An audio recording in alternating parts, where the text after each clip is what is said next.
Saya merasa tidak kuat menghadapi mertua yang setiap hari ada saja acara di rumah dan membuat pekerjaan rumah itu makin banyak saya kerjakan. Sudah badan capek, masih saja dikritik. Sayurnya kurang pedas, keasinan, atau ada aja yang kurang di mata mertua. Rasanya saya lebih bahagia ketika belum menikah. Aduh, ngenes banget deh bun hidup saya. Nyesel nikah. Boleh gak sih kalau kabur aja? Mertua memperlakukan menantu layaknya pembantu. Sinetron ya. Tadi mau cek satu-satu ya, tipe-tipe mertua ada apa aja gitu kan. Yep. Yang pertama, sahabat MK dan sahabat Indri, ini ada mertua yang perhatian. Wah, ini mertua perhatian apakah mertua yang Mas Anar? Jadi ciri-cirinya kalau mertua perhatian ini, jika kita tinggal berdekatan, mertua kayak gini tuh akan sering berkunjung. Terus kemudian bawain makanan gitu ya, makanan-makanan kesukaan, masakin sendiri. Mungkin juga suka ngajak jalan-jalan, mungkin nanti ngajak jalan cucunya atau kita sendiri gitu. Mertua seperti ini memang all out banget gitu. Apapun yang dibutuhkan oleh si anak, dia akan berusaha memenuhinya. Bahkan mungkin cenderung overprotection gitu ya. Nah, ini kelebihan sekaligus kekurangan. Kalau yang terlalu perhatian ini kadang-kadang karena terlalu ikut campur gitu ya. Misalnya dengar anaknya belum punya kulkas gitu, dia langsung cariin, beliin gitu kan. Mungkin awal-awal seneng nih, tapi setelah beberapa tahun pernikahan, biasanya mertua tipe ini karena saking perhatiannya bahkan mungkin baju dan segala macam aja dibeliin gitu. Nah, akhirnya apa? Akhirnya kemudian mengaturlah rumah tangga anaknya. Gak boleh inilah, gak boleh itulah, saking perhatiannya gitu ya. Dan bahkan Bunda pernah menemukan sebuah cerita nyata nih. Ada model mertua yang saking perhatiannya, itu bahkan dia memilihkan baju yang dipakai untuk anaknya. Padahal kan istrinya itu cariin baju buat suaminya nih. Ternyata ketika misalnya si ibunya atau ibu mertua ini membelikan kepada anaknya dan tahu itu bajunya nggak dipakai, mertuanya marah-marah gitu loh. Kenapa baju yang dari ibu nggak dipakai gitu? Kenapa yang ini? Nah, pertanyaan-pertanyaan seperti itu yang membuat akhirnya ini menjadi sumber konflik gitu loh. Tetapi cara menghadapi ini kan tadi plus minus ya. Plusnya tadi kita mungkin sangat disayang, sangat diperhatikan dengan mertua yang tipe perhatian ini. Tetapi mungkin ada waktu-waktu tertentu yang kita jadi, ih kok gini banget ya, apa-apa dicampurin, bahkan diurusin gitu ya, makanan segala macam aja dimasakin dan sebagainya gitu. Dan beberapa menantu mungkin gak nyaman dengan tipe mertua yang super perhatian kayak gini. Tapi yang menantu mandiri gitu ya, gak nyaman banget.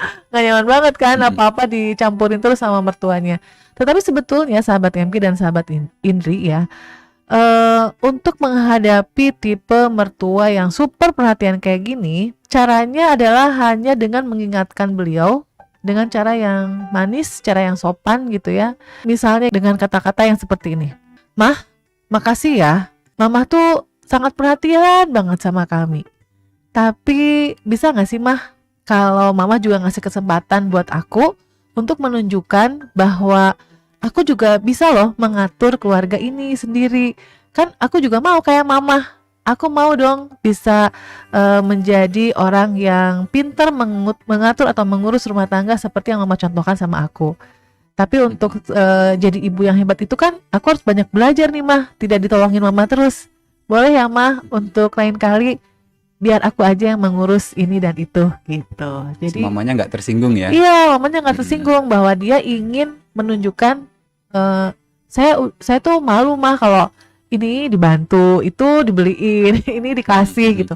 Saya tuh malu Mah, saya juga ingin mandiri. Saya ingin mencoba menjadi istri yang lebih baik dan itu sudah diajarkan oleh mama semua sama saya.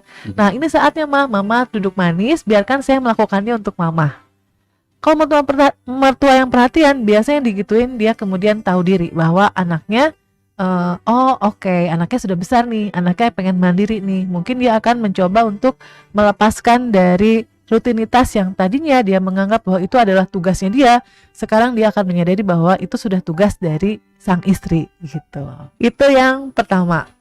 Yang kedua, sahabat MK dan sahabat Indri, lawannya dari mertua yang perhatian apa Mas?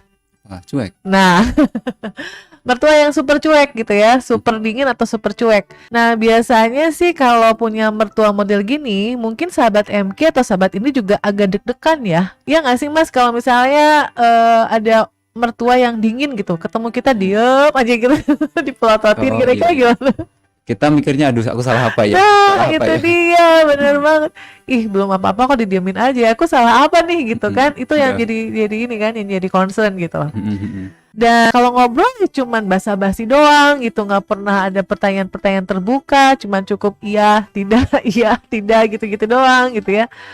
Mungkin tadi seperti Mas Anar bilang jadi negative thinking kan gitu. Mhm. Aku salah apa ya? Kayaknya aku nggak ngapa-ngapain nih kok dia diem aja sih gitu kan. Ada rasa-rasa kayak gitu. Jadi kalau punya mertua yang cuek tadi gitu atau dingin banget, kayaknya hidupnya jadi di bawah tekanan gitu ya. Ketemu mertua deg-degan terus gitu. Ini diapain lagi nih gitu kan. Akhirnya jadi enggan berkunjung ke mertua. Iya, itu dia. Habis kalau kalau sama ayahmu misalnya, aku ke sana aku nggak diajak ngobrol, dicuekin nih gitu. Aku harus ngapain gitu. Akhirnya, yaudah kalau kamu mau ke rumah orang tuamu, kamu aja, aku cuma drop doang gitu. Ada yang kayak gitu kan kalau yang tipe-tipe mertuanya yang cuek dan dingin. Nah, cara menghadapi mertua yang seperti ini, mungkin sahabat MK dan sahabat Indri ya, harus nanya nih sama pasangan, apa sih hobinya gitu ya, apa sih kesukaannya. Jadi kita bisa masuk obrolan dari hal-hal yang mereka suka. Mungkin karena tadi perjodohan gitu ya, karena perjodohan kan kita nggak tahu ya sukanya dia apa, kemudian hobinya dia apa gitu. Sehingga pas waktu masuk menjadi keluarga, kita jadi sungkan gitu ya atau segan mau ngobrol apa sih karena belum tahu kesukaan dari mertua kita itu apa. Nah, jadi kuncinya kalau menghadapi mertua yang super cuek dan super dingin, cobalah tanyakan kepada pasangan Anda kira-kira apa sih yang mertua suka dan tidak suka. Jangan sampai justru yang tidak suka yang kita obrolin gitu loh. Kalau udah mertuanya cuek dan dingin, terus jangan diobrolin yang dia nggak suka. Wah, Oh, cuek bisa kuadrat jadinya nih. bisa diusir kayak gitu ya dari rumah. Nah, itu yang tipe kedua, jadinya ada yang cuek atau sangat dingin. Dan jika sahabat MK ternyata ketemu dengan mertua yang model seperti ini, sebagai anak mungkin kita juga bisa memulai percakapan sih. Kalau dia dingin, dia nyuekin kita, kita bisa memulai percakapan agar suasana lebih cair, lebih akrab, dan kalau perlu bawakanlah makanan-makanan kesukaan yang bisa jadi salah satu pembuka untuk membicarakan hal-hal yang lebih panas lagi gitu ya. Misalnya dia sukanya martabak. Ya, ini aku bawain martabak nih. Katanya ini martabak terenak loh di kota ini misalnya gitu. Dan kemudian ngobrol lah tentang si martabak itu misalnya. Kalau si mertuanya ini suka dengan martabak misalnya gitu ya. Itu yang kedua. Yang ketiga, sahabat MK dan sahabat Indri, ini ada tipe mertua yang materialistis. Wah, ini yang sinetron itu ya. Udah tahu kan ya ini arahnya kemana ya kalau materialistis itu. Jadi kalau mertua materialistis itu mertua yang beranggapan bahwa kalau udah nikah, anak tuh punya kewajiban loh untuk menafkahi orang tuanya. Dan mertua kayak gini itu juga sering kode-kodean gitu. Kode-kodeannya itu gini. Aduh, aku kan belum dikirimin duit nih. Aku belum dibeliin hadiah nih. Aku kayaknya lebaran masa sih cuman segini doang gitu. Ada kode-kodean dan ada tekanan-tekanan tentang masalah materi gitu loh. Bikin dag-dig-dug terus. Dan kalau misalnya Anda punya mertua yang materialistis, maka yang harus dilakukan adalah kita harus punya ketegasan untuk mengatur masalah keuangan kita. Jadi kita harus berani untuk menyampaikan pada mertua tipe materialistis ini bahwa dana ada sih. Jadi jangan kita bilang juga, aduh aku nggak punya uang mah gitu. Nanti beneran nggak punya uang loh, itu kan ibu kita sendiri ya. Tapi bilang sama mertua kita bahwa maaf mah, ini keuangan keluarga saya itu kebutuhan bulanan misalnya 5 juta gitu ya. Ini ada sisanya segini. Kalau mamah mau ini bisa, tapi kalau lebih dari ini maaf, saya nggak bisa ngasih karena ini juga untuk kepentingan keluarga saya. Ini aja udah dipas-pasin gitu loh. Sisanya tinggal segini nih mah. Kalau mamah mau ya ini boleh buat mamah. Tapi kalau masih kurang, mohon maaf mah, saya bisanya baru segitu. Insya Allah nanti kalau ada rezeki lagi saya akan berikan sama mamah. Jadi kita harus tegas ya dalam mengatur keuangan kepada mertua yang tipe seperti ini. Dan jangan lupa dalam aturan rumah tangga, misalnya kayak Bunda Desi gitu ya, dulu kita masih punya orang tua nih. Untuk orang tua suami dan orang tua ke istri, itu kan kita juga kadang-kadang harus ngasih ya. Misalnya per bulan mau berapa nih, kita harus terbuka. Jangan sampai ngasih ke orang tua sendiri lebih banyak daripada ngasih ke orang tua suami misalnya gitu. Jadi harus disepakati dulu nih, kebutuhan untuk orang tua sendiri berapa, kebutuhan untuk orang tua suami berapa. Adil bukan berarti harus sama ya, tergantung keperluan dan kebutuhan gitu. Misalnya kalau orang tua suami tinggal sendirian gitu, berarti kan dia hanya butuh sedikit. Tapi kalau yang tinggal berdua kan butuhnya lebih banyak buat makan dan segala macam.